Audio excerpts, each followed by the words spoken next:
नमस्कार, मैं धनराज गर्ग। 2024 की तैयारी, कौन सा मुद्दा पड़ेगा भारी, प्रोग्राम लेकर आज हाजिर हूँ आपके सामने। और हम यहाँ पर कुछ लोगों से बात करेंगे कि आखिर 2024 का जो चुनाव नज़दीक आ रहा है उसमें कौन सा मुद्दा भारी पड़ सकता है। क्योंकि 2024 का चुनाव अब ज़्यादा समय नहीं रहा है, जल्द ही नज़दीक आने वाला है। और 2024 का जो चुनाव है लोकसभा का चुनाव है, और इस चुनाव में किस तरह के मुद्दे रहने वाले हैं ये हम जनता से जानेंगे कि आखिर किस तरह के मुद्दे इस 2024 में रहेंगे। बाबूजी, सबसे पहले आपका स्वागत है हमारे चैनल पे। बाबूजी, 2024 का चुनाव नज़दीक आ चुका है, तो किस तरह के मुद्दे देखते हैं कि कौन से मुद्दे भारी रहेंगे और कौन सी सरकार इस बार आप चाहते हैं? हमारी नज़र में शुरू से ही ये क्या कहते हैं, भारतीय जनता पार्टी को हम वोट देते आए हैं, पूरा परिवार, और वही इस टाइम तरक्की पे चल रहा है, जिससे हमारा बहुत मन खुश हो रहा है। और मोदी जी हैं, तरक्की की राह पे चल रहे हैं। हम आगे भी यही प्रार्थना करते हैं कि वही जीतें, उन्हीं का ही काम हो। बहुत मन खुश हुआ। बाबूजी, आखिर ऐसा क्यों है कि मोदी जी ही सबसे बेस्ट हैं? क्योंकि तमाम कार्य मोदी जी ने किए हैं, ये मानते हैं, लेकिन आपको क्यों लगता है कि मोदी जी बेस्ट हैं? मोदी जी ही नज़रों में है सबके। कौन कर रहा है इस टाइम? कोई भी नहीं कर रहा है। जो उनके विपक्ष की पार्टियाँ थी वो तो इस टाइम है ही नहीं, वो सब अंदर है, कोई बाहर है ही नहीं। करने वाले यही हैं, करता धरता भी यही हैं, और जीत इन्हीं की निश्चित है। तो मान लिया जाए कि 2024 में जो चुनाव होगा सीधा सीधा मोदी जी की ही सरकार दोबारा बनने वाली? बिल्कुल बिल्कुल 100% उन्हीं की सरकार बनेगी, हम चाहते हैं। क्या लगता है किन मोदी जी की जो अच्छाइयाँ हैं वो किन को देखकर जनता उनको वोट देगी? क्या लगता है? सारी उपलब्धियाँ उन्हीं की हैं, सारे काम उन्होंने अच्छे ही करे हैं। अब ताज़ा अयोध्या का जो करा है ये मामूली काम नहीं है। कई सालों से 50-55 सालों से अटका हुआ काम था, जो इन्होंने चुटकियों में करके दिखा दिया है, और आगे भी तरक्की पे कर रहे हैं। बिल्कुल, देखिए कहीं ना कहीं मोदी सरकार की तारीफ चारों ओर होती हुई नज़र आती है, क्योंकि 2024 का चुनाव नज़दीक है। और तमाम जो अभी तक देखा जाए 10 साल पिछले कहीं ना कहीं मोदी सरकार के रहे हैं, और दोनों ही योजनाओं में कहीं ना कहीं तमाम तरह की जो योजनाएं हैं वो प्रदेश में चलाई गई हैं, देश में चलाई गई हैं। और उसके साथ ही आप देखिएगा कि जो विकास कार्य हों लगातार मोदी जी करते हुए नज़र आ रहे हैं। तो लोगों का यही मानना है कि कहीं ना कहीं जो बीजेपी सरकार है वो लगातार जो विकास कार्य हैं वो करते आए हैं। क्योंकि सबसे बड़ा मुद्दा इस समय देखा जाए तो कहीं ना कहीं जो अयोध्या में राम मंदिर बनकर तैयार हुआ है वो सबसे बड़ा मुद्दा माना जा रहा है। क्योंकि सभी का मानना है कि 500 वर्षों के बाद जो कार्य कोई सरकार नहीं कर पाई, आखिर वो मोदी सरकार ने कर दिखाया है। तो अब देखने वाली बात होगी कि 2024 में क्या मोदी सरकार वापसी करेगी या नहीं करेगी, ये तो आने वाला समय बताएगा। लेकिन अभी देखा जाए तो जनता कहीं ना कहीं यही कह रही है कि पूरा जो मोदी सरकार है वो कहीं ना कहीं अच्छा कार्य करते हुए नजर आ रही है। भाई साहब 2024 का चुनाव नज़दीक आ रहा है, तो किस तरह देखते हैं, क्या मुद्दे इस बार भारी रहने वाले हैं? सर 2024 का है तो हम तो शुरू से ही बीजेपी के सपोर्टर रहे हैं। उनसे बेस्ट कुछ हम ये रखिएगा, उनसे बेस्ट हम किसी से और कुछ समझ नहीं सकते। फिलहाल तो एक तरफा मामला चल रहा है। मतलब एक सपोर्टर वाली बात अलग है, और एक देखा जाए कि जो तमाम सरकार ने काम किए हैं, केंद्र सरकार की यदि हम बात करें तो तमाम तरह के कार्य किए हैं। आप सड़कों का जाल देख सकते हैं किस तरीके से बिछ रहा है, राम अयोध्या का मुद्दा है, तमाम मुद्दे हैं। तो इस बार कौन सा मुद्दा ऐसा है कि जो कांग्रेस को पिछाड़ने में भारी पड़ सकता है? कांग्रेस को तो इस समय तो कांग्रेस का फिलहाल देखा जाए तो एट प्रेजेंट मुझे कोई नाम ही नज़र नहीं आ रहा है। हर तरफा जो है एक ही सरकार चल रही है, हर एक बंदे के मुंह पे एक ही जबान रटी हुई है, जो मैं आपको बार बार वही बात बता रहा हूँ। हाँ जी, बिल्कुल, देखिए कहीं ना कहीं प्रत्येक बंदे के जो मुंह पर है वो सिर्फ एक ही बात है कि मोदी सरकार दोबारा आए, मोदी सरकार दोबारा है। लेकिन ये कहना बड़ा मुश्किल होगा कि क्या मोदी सरकार आ पाएगी या नहीं आ पाएगी। लेकिन जिस तरीके से लोगों की उम्मीदें हैं, क्योंकि जिस तरह के विकास कार्य मोदी सरकार में हुए हैं पिछले 10 सालों में, तमाम तरह के कार्य मोदी सरकार ने किए हैं, और तमाम तरह के जो विकास कार्य हैं वो लगातार अभी भी होते हुए नजर आ रहे हैं। क्योंकि खासकर हम मुद्दों की बात करें तो जो राम अयोध्या का मुद्दा था वो सबसे बड़ा मुद्दा इस समय माना जा रहा है, क्योंकि राम मंदिर बनकर तैयार हो चुका है और राम मंदिर में राम लल्ला भी विराजमान हो चुके हैं। तो कहीं ना कहीं उससे लोग खुश हैं और उसी खुशी के कारण कहीं ना कहीं मोदी जी के गुणगान गाते हुए नजर आ रहे हैं। लेकिन अब 2024 का चुनाव नज़दीक है और दोनों ही पार्टियां, चाहे कांग्रेस हो या बीजेपी हो या फिर अन्य कोई पार्टी हो, आम आदमी पार्टी हो, तमाम तैयारियों में जुटे हुए हैं और तमाम लोग कहीं ना कहीं यही चाहते हैं कि बीजेपी की सरकार वापस आए। लेकिन ये कहना मुश्किल होगा कि क्या सरकार वापस आ पाएगी या नहीं आ पाएगी। लेकिन अभी देखिएगा कि जो विकास कार्य किए जा रहे हैं वो कहीं ना कहीं सराहनीय है। अंकल, क्या नाम है आपका? मनोज सिंह। मनोज जी, जिस तरीके से 2024 का चुनाव आ रहा है तो क्या लगता है कौन सा मुद्दा इस बार भारी पड़ सकता है और कौन सी सरकार आनी? बीजेपी रहेगा। क्या मुद्दा रहेगा इस बार? बीजेपी देखिए, अभी तक जो भी समीकरण है सब अच्छा जा रहा है, इसलिए वही रहेगा, बीजेपी ही आएंगे। क्या लगता है बीजेपी सरकार ने कार्य अच्छे किए हैं, विकास कार्य अच्छे बहुत किए हैं, उनके आने से तो बहुत तरक्की हुआ है देश का। क्या कौन सा कार्य सबसे अच्छा लगा आपको उनका? उनका तो जो भी कार्य करते हैं वो सब हमको अच्छा लगता है। उनका वही आएंगे 2024 में, उन्हीं को आना है, ये फुल गारंटी है। बिल्कुल, देखिए सभी लोगों का यही मानना है कि 2024 में मोदी सरकार वापसी आएगी। लेकिन अब देखने वाली बात होगी कि क्या मोदी सरकार वापस आएगी या नहीं आएगी। वहीं हमारे साथ मौजूद हैं कुछ और लोग, उनसे भी बात करेंगे कि आखिर वो किसकी सरकार देखना चाहेंगे और क्या कुछ मुद्दे इस बार भारी रह सकते हैं, क्योंकि तमाम मुद्दे इस समय देखा जाए तो कहीं ना कहीं देश में गूंज रहे हैं। चाहे बेरोजगारी का मुद्दा हो, महंगाई का मुद्दा हो या फिर राम अयोध्या का मुद्दा हो, कहीं ना कहीं तमाम मुद्दे भारी पड़ सकते हैं। आखिर देखने वाली बात होगी कि बीजेपी सरकार पर भारी पड़ेंगे या फिर कांग्रेस सरकार पर भारी पड़ेंगे। भाई साहब, क्या नाम है आपका? मेरा नाम मोहित भटनागर है। मोहित जी, जिस तरीके से 2024 का चुनाव नजदीक आ रहा है तो क्या लगता है किसकी सरकार आप देखना चाहेंगे और क्या मुद्दे भारी रह सकते हैं?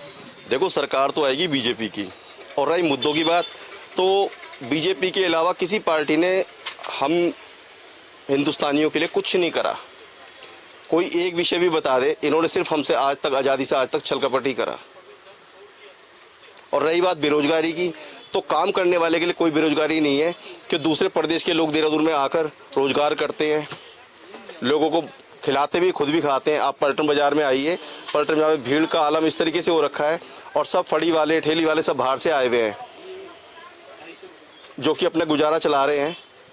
जब वो वहाँ से बाहर से आके देहरादून में आके कमा के जा सकते हैं तो क्या हमारे प्रदेश के बच्चे नहीं यहाँ पे रह के कमा सकते? वो ज़्यादा कर सकते हैं कि वो बच्चे यहीं पे रह के यहीं कमाएंगे तो उससे जो कमाई होगी, उस कमाई से जो जीएसटी होगा, उससे हमारी प्रदेश को ही उन्नति मिलेगी। भाई साहब, यदि हम खासकर उत्तराखंड की बात करें तो उत्तराखंड के जो पहाड़ी क्षेत्र हैं, कहीं ना कहीं हम लगातार देखते हैं कि पलायन का रुका रहता है। लेकिन पलायन है कहाँ पर? क्या यहाँ के जो युवा हैं वो बाहर जाना पसंद करते हैं?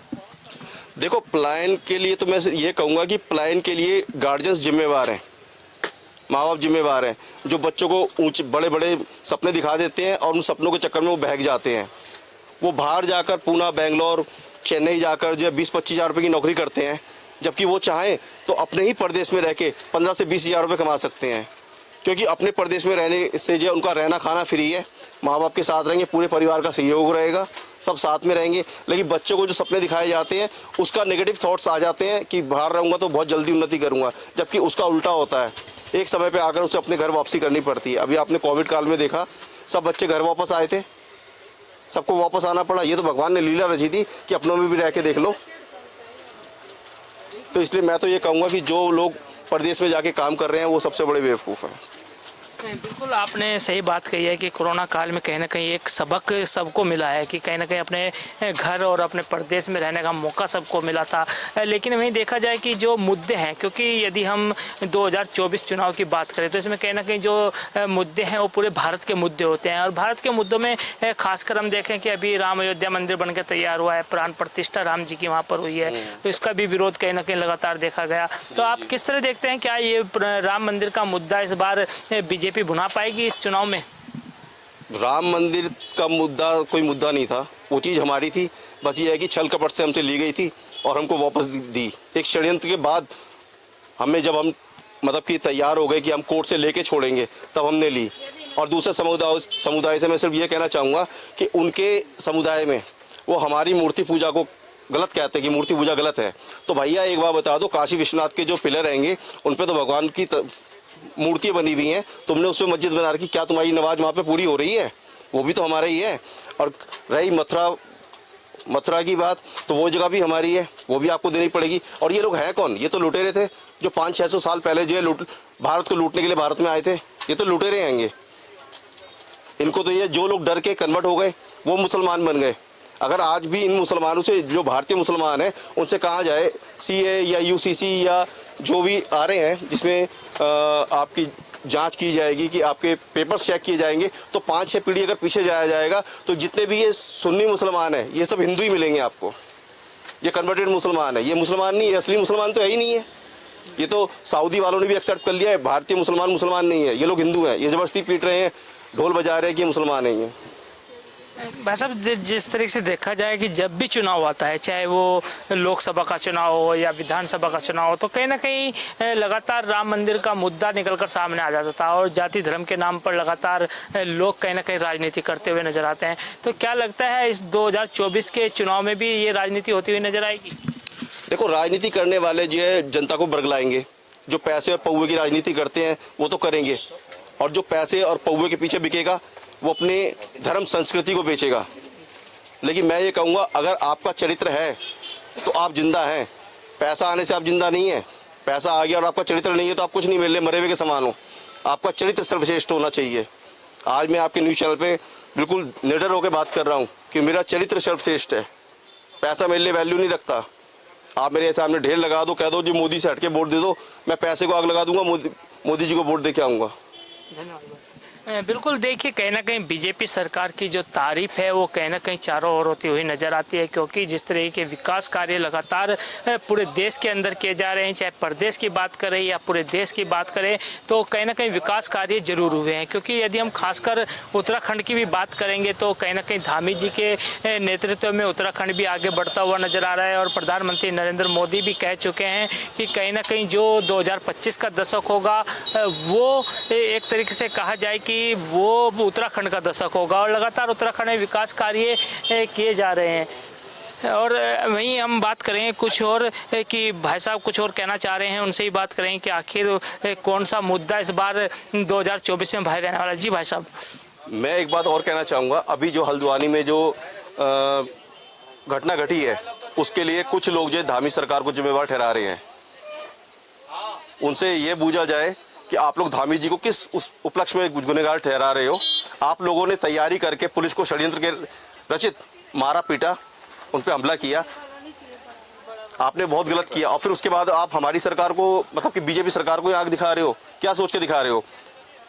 अगर आपके पेपरों की जांच की जाए तो आपके राशन कार्ड फर्जी मिलेंगे, आपके डोमिसाइल फर्जी मिलेंगे, आपके वोटर ID फर्जी मिलेंगे।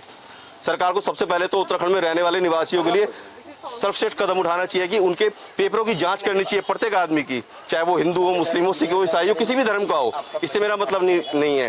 उनके पेपरों की जांच की जाए। आज के जो मेरी खुद की नज़र है, हमारी सरकार के साथ धोखा हो रहा है, बहुत बड़ा छलावा हो रहा है। हमारी स्टेट में बाहर से लोग इतने प्लान करके आ गए, पता नहीं कौन बांग्लादेशी है, कौन आतंकवादी है। मैं कहता हूँ कि पूर्ण रूप से उत्तराखंड में सरकार को जाँच करनी चाहिए सबके पेपरों की, क्योंकि एक बहुत बड़ा क्राइम का विषय है। अगर हमारी सरकार ने अभी नहीं जागी तो हल्द्वानी जैसी घटना एक बार बाजार देहरादून में भी हो सकती है, और खासकर हमारे मेन मार्केट पलटन बाजार में भी हो सकती है।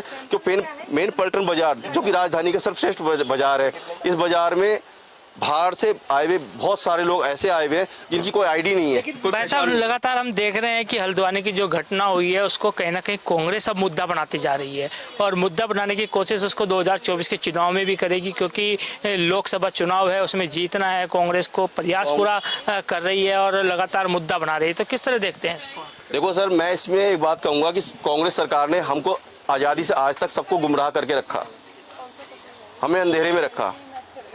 जब राम मंदिर हमारा था तो उन्होंने 70 साल कैसे गवा दिए हमारे। काशी विश्वनाथ हमारा है, मथुरा हमारा है, इसके अलावा भी और भी बतेरे मंदिर ऐसे आएंगे जहाँ पे मस्जिदें बना रखी हैं। अभी इन्होंने दूसरे समुदाय ने एक अतिक्रमण का विषय बना रखा था कि हर जगह पे जहाँ देखी मजार बना दी। अरे कोई मरेगा तो जमीन पे मरेगा ना, फ्लाईओवर पे मरेगा या नदी में जाके मरेगा। इन्होंने नदी में मजार बना दी, फ्लाईओवर पे मजार बना दी, मंदिर की छत पे मजार बना दी। ये कौन सा विषय है? वो तो भला है हमारी उत्तराखंड सरकार का, धामी जी का, जिन्होंने उस पर कड़ा कार्य किया और मजारें हटवाई। बिल्कुल, देखिए कहीं ना कहीं मुद्दे अपनी जगह बात होती है, लेकिन जाति धर्म अपनी जगह बात होती है। लेकिन वही देखेगा कि उत्तराखंड के अंदर जो धामी जी का बुलडोजर लगातार जो मजारों पे, अवैध मजारों पे चला है, वो कहीं ना कहीं उसको सही ठहराया जा रहा है। और इस बार कांग्रेस जिस तरीके से हल्द्वानी के अंदर जो बवाल हुआ उसको लेकर कहीं ना कहीं मुद्दा बनाने की कोशिश कर रही है। लेकिन बीजेपी के जो नेता हैं या फिर कहा जाए आम आदमी हैं, उनका साफ तौर पर कहना है कि जाति धर्म से बढ़कर उनको ये सोचना चाहिए कि आखिर क्या सही है और क्या गलत है। क्योंकि जिस तरीके से बवाल हल्द्वानी के अंदर हुआ, पुलिस थाने में घुसकर मारपीट की गई और जो हसले थे वो भी लूट लिए गए। हालांकि उसके पर पुलिस लगातार कार्रवाई भी कर रही है, कई लोगों को पकड़कर जेल सलाखों के पीछे भी पहुंचा दिया गया है। लेकिन कहीं ना कहीं इसको मुद्दा बनाने की कोशिश अब कांग्रेस 2024 के चुनाव में जरूर करेगी। लेकिन अब देखने वाली बात होगी कि क्योंकि जो मोदी जी के कार्य हैं उनसे कहीं ना कहीं जनता खुश है, क्योंकि हमने अभी बात की कई लोगों से और सभी लोगों का यही कहना है कि इस बार 2024 के चुनाव में एक बार फिर मोदी सरकार वापसी करेगी और जो विकास कार्य रुके हैं वो आगे बढ़ेंगे और जो पूर्ण बहुमत है वो इस बीजेपी सरकार को इस बार भी मिलता हुआ नजर आएगा।